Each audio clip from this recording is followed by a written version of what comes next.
We don't need to share the same opinions as others, but we need to be respectful. You have people come into your life shockingly and surprisingly.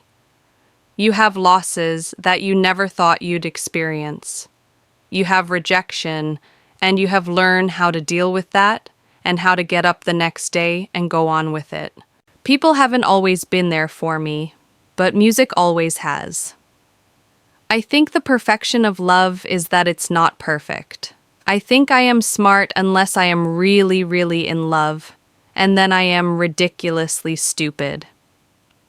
Anything you put your mind to and add your imagination into can make your life a lot better and a lot more fun. I've never thought about songwriting as a weapon.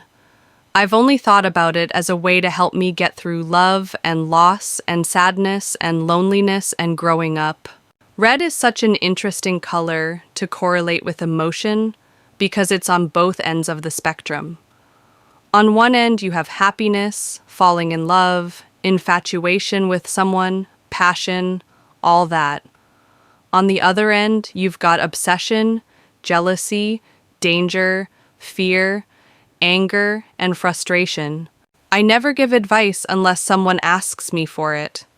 One thing I've learned, and possibly the only advice I have to give, is to not be that person giving out unsolicited advice based on your own personal experience. Your feelings so are important to write down, to capture and to remember, because today you're heartbroken, but tomorrow you'll be in love again. I am a Sagittarius, and one of our major qualities is that we're blindly optimistic. I still have mixed feelings about what growing up is. This thing that happens to everyone, so I've heard. I've always felt music is the only way to give an instantaneous moment, the feel of slow motion, to romanticize it and glorify it, and give it a soundtrack and a rhythm. As I grow up, the lessons I learn in love and relationships and how we treat each other are hopefully maturing. Hopefully. I don't compare myself to anyone else. I don't make comments about anyone else because they do what feels right for them, and that's okay by me. Guarding your heart and protecting your dignity are a little bit more important than clarifying the emotions of someone who's only texting you back 3 words. I've learned that from trying to figure out people who don't deserve to be figured out. As your career grows, the list of things that makes you happy should not become smaller, it should become bigger. Fans are my favorite thing in the world. I've never been the type of artist who has that line drawn between their friends and their fans. The line's always been really blurred for me.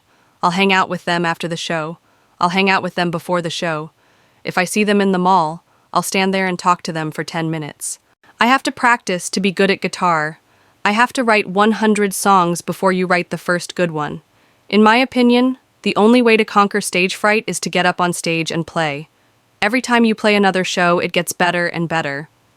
A lot of people ask me, how did you have the courage to walk up to record labels when you were 12 or 13 and jump right into the music industry?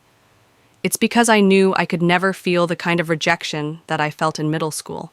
Because in the music industry, if they're going to say no to you, at least they're going to be polite about it. Rebellion is what you make of it. When you've been on a tour bus for 2 months straight, and then you get in your car and drive wherever you want, that can feel rebellious. People like music when they're in love, but they don't need it as much. You need music when you're missing someone, or you're pining for someone, or you're forgetting someone, or you're trying to process what just happened. Music is changing so quickly, and the landscape of the music industry itself is changing so quickly, that everything new, like Spotify, all feels to me a bit like a grand experiment. Sitting on a bedroom floor crying is something that makes you feel really alone.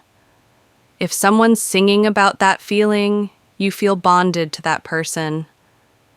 That's the only way I can find an explanation for why people would want to come see me sing. When you say control freak and OCD and organized, that suggests someone who's cold in nature, and I'm just not. Like, I'm really open when it comes to letting people in. But I just like my house to be neat, and I don't like to make big messes that would hurt people. I created my MySpace page in 8th grade because that's how all my friends talk to each other, so I made one too. Then, all of a sudden, My friends started putting my songs on their profiles, and then their relatives, their friends in different states did. One of my big goals as a human being is to continue to write what's really happening to me, even if it's a tough pill to swallow for people around me. I do fear that if I ever were to have someone in my life who mattered, I would second guess every one of my lyrics. My favorite thing in life is writing about life, specifically the parts of life concerning love. Because as far as I'm concerned, love is absolutely everything. It's human nature to not say everything that's on your mind at the time you think it. Because we fear saying something that people will laugh at, people will think is dumb. We're afraid of being embarrassed. Sometimes I write about my own life, and sometimes I write about situations I see my friends going through. Sometimes I write about a scene I saw in a movie. I take inspiration from all different places. I let people fill in the blanks on their own. If they want to think about their ex, that's fine. If they want to think about maybe who one of my exes is, then that's fine. And it might not be right, because I'm the only one who knows what these songs are really about. It's the one shred of privacy I have in the matter. The business aspect is one of the most important things about having a music career, because every choice you make in a management meeting affects your life a year and a half from now. One thing I've tried to never do is make wish lists. I try to have a very stepping stone mentality about this whole thing, where as soon as you make one step, you visualize the next step, not 5 steps ahead. As supportive as my hometown is, in my high school, there are people who would probably walk up to me and punch me in the face. There's a select few that will never like me. They don't like what I stand for.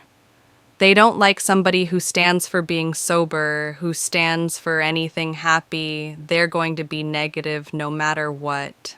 You get to a point where it's like you can't really do anything right, and people will pick on you for whatever decisions you make. So I just try and take no notice and get on with my music. I think a lot of times when you meet someone, you feel like you need to appear like you're not interested in them so that they'll be more interested in you. But what happens when you start showing him that you actually like him? What's he gonna do then? Play the tape forward. How do you keep a guy like that? I don't want to sign up for that. I've never wanted to use my age as a gimmick, as something that would get me ahead of other people. I've wanted the music to do that,